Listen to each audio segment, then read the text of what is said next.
Welcome to 5 Minutes with interviews organized by ants. Today we have senior researcher Janne Alahuhta. Hello, Janne. Hi. So let's start with your research interests and what you're working on at the moment. Okay. So I'm a geographer, and I would say that it's a quite common problem with us geographers that we are interested in many things. So basically I have actually 3 different research topics that I'm working with at the moment. The first is geodiversity, which is the variation of the non-living environment. Mm-hmm. And this includes soils and rocks and hydrology and geomorphology, and how actually the geodiversity could contribute to biodiversity and also human health. The second one is that I'm fascinated is the ecosystem services and how people can actually access these different kind of services. So the basic idea behind ecosystem services is that they are benefits that we get from nature, but if we people cannot really access them, then the nature is really not providing us with nothing. So that is kind of the second topic that I'm working with. And the last one is biogeography.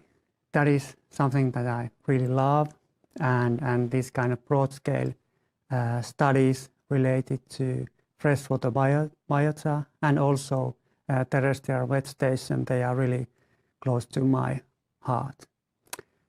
Well, they are kind of quite different topics, and you may think at first sight that what are actually the connecting elements in them. But there are few. It first is the spatial scale, and then there are these kind of biogeographical methods. Mm. So I'm not really interested in, for example, in single species growing in one lake, but instead I'm interested in all the species growing in hundreds and even thousands of lakes across Northern Hemisphere and even globally. And with this kind of data sets, I'm trying to find some kind of generalities in how the species are distributed.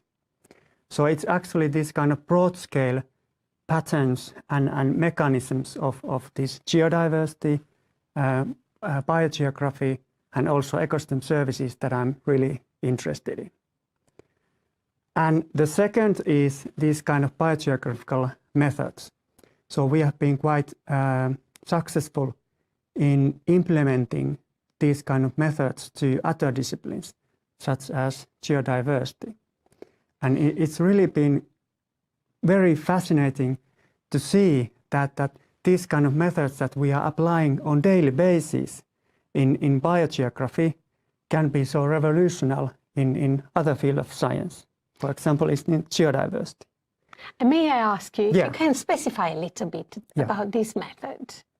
Yeah, it's mainly like statistical methods and also kind of approaches that how you study, in this case, this kind of biogeographical phenomenon. So kind of applying those things which are a long history in this particular discipline and kind of applying those to these like geodiversity and also ecosystem services. So that is actually quite new thing. Yeah, wonderful. Yes. Well, it's all new to me, so I'm kind of a little bit blown away by the multiplicity and multiple layers that you have in your research. That's really great. So to ask you the next question might seem a little bit simplistic, but given the complexity of your work, but still I'm going to ask it. Go ahead. So what kind of connections then do you draw from your own research and then the actual goals of Biodiverse Anthropocenes program? Well, I like to work in the interface of different disciplines, as I was saying. So let's take an example. For example, in geodiversity research, there is this idea called conserving nature states, which indicates that instead of conserving individual species, we should actually conserve landscapes, which include different habitats and of course different species. So if this is true, then the geodiversity can actually have means to tackle global biodiversity loss.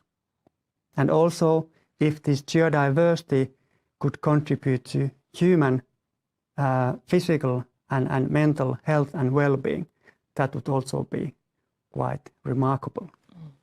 Wonderful. Like getting to what you're describing and maybe previous interviews, I would say that more and more we're drawn by this idea of relations, multiple relations, right? So multi-species and human-environment relations. Yeah, that seems to be the case in science nowadays, that working with this kind of interface of different disciplines and working together with different kind of scientists, it's the way to work, nowadays. One last question then I'm going to ask. So a specific episode in your research that kind of was an eye-opener for you, if there is one or any or more than one. Well, of course there are some kind of highlights in research, but I would maybe name the people that I'm actually working with. So I have been very privileged to work with people who have been very encouraging and also positive during my career. And as you probably know, that when working in science and in academia, that certain kind of disappointments, that these kind of things happen quite often. So I think that it's very important to work with good people who are positive and kind of encouraging. And I have been very lucky with my career to work with such people, and I owe a lot to them. So thanks. That's really great to hear, actually. So yeah, let's hope that this happens more often. Yeah. And for more people. Yeah, exactly. Thank you so much. Yeah, thank you. Thanks everyone for watching us, and see you next month.